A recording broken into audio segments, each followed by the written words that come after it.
আকাশের একেবারে শেষ প্রান্তে অদৃশ্য এক প্রাচীর ভেদ করে একটি ধাতব দানব ছুটে চলেছে। এর গতি শব্দের চেয়ে ২৫ গুণ বেশি। পৃথিবীর এক প্রান্ত থেকে অন্য প্রান্তে পৌঁছতে এর সময় লাগবে মাত্র কয়েক মিনিট। এর নিচে যে শহর আছে তাদের হাতে বাঁচার সময় আছে ঠিক কতটুকু? এক কাপ কফি ঠান্ডা হওয়ারও কম সময়। কিন্তু এই দানবটা কেবল বোমা নয়, এটি এমন এক অস্ত্র যার নিজের চোখ আছে, নিজের মস্তিষ্ক আছে। আজকের এই গল্পটা সে অদৃশ্য ভয়ের গল্প যা আধুনিক যুদ্ধবিদ্যাকে পুরোপুরি বদলে দিয়েছে এবং যার অদৃশ্য ছায়া এখন আমাদের নিজেদের আকাশেও ভর করছে। যুদ্ধ মানে আগে ছিল সৈন্যদের মুখোমুখি লড়াই, বন্দুকের গুলি আর কামানের গোলা। কিন্তু আজ যুদ্ধ শুরু হয় কোনো সীমানা পেরিয়ে নয়, শুরু হয় সমুদ্রের তলদেশ থেকে বা কোনো গভীর অরণ্যের গুহা থেকে। আমরা সাধারণত পারমাণবিক বোমার কথা ভেবে আতঙ্কিত হই, কিন্তু আসল সত্যটা হলো সেই বোমাগুলোকে কাজে লাগানোর জন্য যে মাধ্যমটি ব্যবহার করা হয় সেটি আজ বিশ্বের সবচেয়ে আলোচিত এবং ভয়ঙ্কর অস্ত্র হিসেবে দাঁড়িয়ে আছে। এর নাম মিসাইল। একটি সাধারণ বোমা নিক্ষেপ করলে সেটা যেখানে পড়ে সেখানেই বিস্ফোরিত হয়, কিন্তু মিসাইল কিন্তু একটি চিন্তাশীল অস্ত্র। এই অস্ত্রটির ভেতরে কৌশলগুলো যদি আমরা খুলে দেখি তাহলে চমকে যেতে হবে। এর তিনটি প্রাণ হলো তিনটি ভিন্ন প্রযুক্তির মিলন মেলা। প্রতিটি হলো এর ধ্বংসাত্মক শক্তি, যেখানে প্রচলিত বিস্ফোরক থাকতে পারে, আবার একটি পুরো শহরকে ছাই করে দেওয়ার মতো পারমাণবিক শক্তিও লুকিয়ে থাকতে পারে। দ্বিতীয়টি হলো এর গতিশক্তি, যা একে পৃথিবীর মাধ্যাকর্ষণ শক্তির হার মানিয়ে মহাকাশের দিকে ছুড়ে দেয়। কিন্তু সবচেয়ে ভয়ঙ্কর ব্যাপারটি হলো তৃতীয় অংশটি। রাডার, সেন্সর এবং অত্যাধুনিক কম্পিউটার সিস্টেমের মাধ্যমে এটি নিজেই নিজের পথ চিনে নেয়। আপনি যেখানে লুকিয়ে থাকুন না কেন, এর চোখ আপনাকে খুঁজে বের করবে। রকেটের মতো দেখতে হলেও এটি কিন্তু আকাশে গিয়ে সোজা হয়ে যায় না, এটি তার গতিপথ বারবার পরিবর্তন করতে থাকে। কিন্তু এই প্রযুক্তি কি শুধু সীমিত পরিসরেই আটকে আছে? বিশ্ব রাজনীতির ময়দানে এমন কিছু মিসাইলের অস্তিত্ব আছে যার নাম শুনলেই পুরো একটি দেশের ভূখণ্ডের ভূমিকম্প অনুভূত হয়। রাশিয়ার তৈরি একটি অস্ত্রের কথা ধরুন, যার ডাক নাম স্যাটার্ন-2। নামটাই যেন মৃত্যুর ঘোষণা। এটি এমন একটি দানবীয় অস্ত্র যেটি একসাথে 10 থেকে 15টি পৃথক পারমাণবিক ওয়্যার বহন করতে পারে। ভাবুন তো, একটি মিসাইল আকাশ থেকে ছুটে এলো আর মাঝপথে সেটি ভেঙে 15টি ভিন্ন ভিন্ন শহরের দিকে 15টি আলাদা আলাদা মৃত্যুর বার্তা নিয়ে এগিয়ে যাচ্ছে। এর গতি শব্দের চেয়ে 20 গুণ বেশি এবং এটি পৃথিবীর যে কোনো প্রান্তে আঘাত হানতে পারে, 18,000 কিলোমিটার দূর পর্যন্ত। আর সবচেয়ে আতঙ্কের ব্যাপার হলো এটি এমনভাবে তৈরি করা হয়েছে যে মার্কিন যুক্তরাষ্ট্রের সবচেয়ে উন্নত ক্ষেপণাস্ত্র প্রতিরক্ষা ব্যবস্থাও এর সামনে একেবারে নিষ্ক্রিয়। এটি মহাকাশের অদৃশ্য পথ ধরে এমনভাবে ঢুকে ঢুকে আঘাত হানে যে শত্রুপক্ষ বুঝতেই পারে না মৃত্যু কোথা থেকে আসছে। কিন্তু এরপরও কি এই প্রতিযোগিতা থেমে আছে? একদমই না। এশিয়ার আরেকটি পরাশক্তি চীন, তারা কিন্তু নীরবে আরেকটি ভয়ঙ্কর অস্ত্র তৈরি করে ফেলেছে, যার নাম DF-41। এটি কিন্তু শুধু দূরপাল্লার অস্ত্র নয়, এটি হলো একটি নীরব ঘাতক। এর গতি শব্দের চেয়ে 25 গুণ বেশি, যা একে পৃথিবীর সবচেয়ে দ্রুতগামী অস্ত্রগুলোর তালিকায় শীর্ষে নিয়ে গেছে। 15,000 কিলোমিটার রেঞ্জের এই মিসাইল 12টি আলাদা লক্ষ্যবস্তুতে একযোগে আঘাত হানতে সক্ষম। আর সবচেয়ে বড় ফন্দিটিও কি জানেন?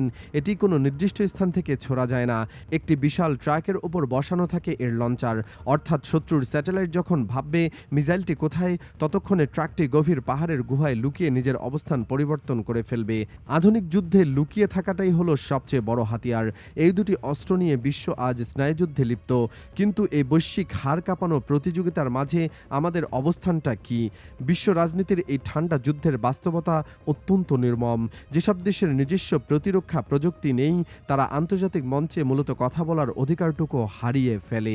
এমনকি মধ্যপ্রাচ্যের কিছু সশস্ত্র গোষ্ঠীও আজ নিজেদের চোখের সামনে শত্রুদের দিকে কাঁচা মিসাইল ছুড়ে বিশ্বকে চমকে দিচ্ছে। এখন আমাদের চারপাশের দিকে তাকান। আমাদের প্রতিবেশী দেশ ভারত তো নিজেদের অগ্নি সিরিজের মিসাইল দিয়ে এখন মহাকাশেও হামলা চালানোর সক্ষমতা অর্জন করেছে। অন্যদিকে মিয়ানমারও নিজেদের সীমান্তে বিভিন্ন ধরনের ক্ষেপণাস্ত্র মোতায়েন করেছে। কিন্তু বাংলাদেশের ক্ষেত্রে চিত্রটা ভিন্ন। আমরা এখনও বিদেশি অস্ত্রের উপর নির্ভরশীল। একটু উদীয়মান অর্থনীতির দেশ হিসেবে এটি কি আমাদের জন্য লজ্জাজনক বিষয়, নাকি এর পেছনে কোনো গভীর কৌশল লুকিয়ে আছে? এই যে নীরব হতাশার মাঝে সামরিক বাহিনীর গভীরে একটি খবর শুরু হয়েছে শুভঙ্করের ফাঁদের মতো ছড়িয়ে, যা আমাদের জাতীয় নিরাপত্তার ধারণাকে পুরোপুরি উল্টে দিতে পারে। সেনাবাহিনীর গবেষণাগারে চলছে একটি অত্যন্ত গোপনীয় প্রকল্পের কাজ, যার নাম দেওয়া হয়েছে বজ্র-1। হ্যাঁ, বাংলাদেশ এবার নিজস্ব ব্যালিস্টিক মিসাইল তৈরির এক যুগান্তকারী পদক্ষেপ হাতে নিয়েছে। প্রথমবারের মতো দেশীয় প্রকৌশলীরা মিসাইল প্রযুক্তির উপর গভীর গবেষণা শুরু করেছেন। অনেকেই হয়তো ভাবতে পারেন এটি কি কেবল একটি স্বপ্ন নাকি বাস্তবতা, কিন্তু আন্তর্জাতিক প্রতিরক্ষা বিশ্লেষকদের মতে এই প্রকল্পটি যদি সফল হয় তবে তা কেবল একটি অস্ত্রই তৈরি করবে না, বরং দক্ষিণ এশিয়ার ভূরাজনীতির চালচিত্রই বদলে দেবে।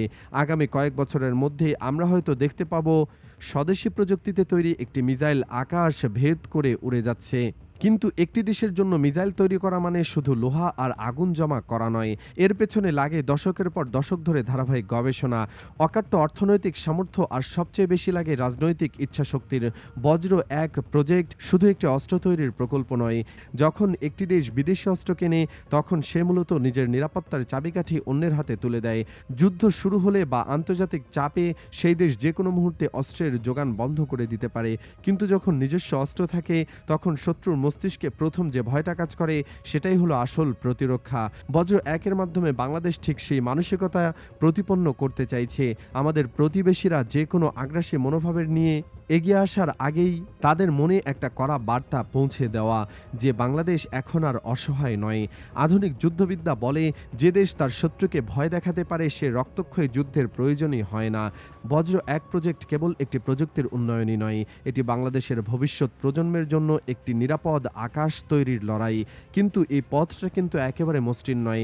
বিশ্বের বড় বড় অস্ত্র ব্যবসায়ী দেশগুলো কি কখনো একটি উদীয়মান অর্থনীতির দেশকে এই শক্তি অর্জন করতে দেবে সহজে, নাকি বিশ্ববাজারের প্রযুক্তি স্থানান্তরের করা নিষেধাজ্ঞার কবলে পড়তে হবে আমাদের?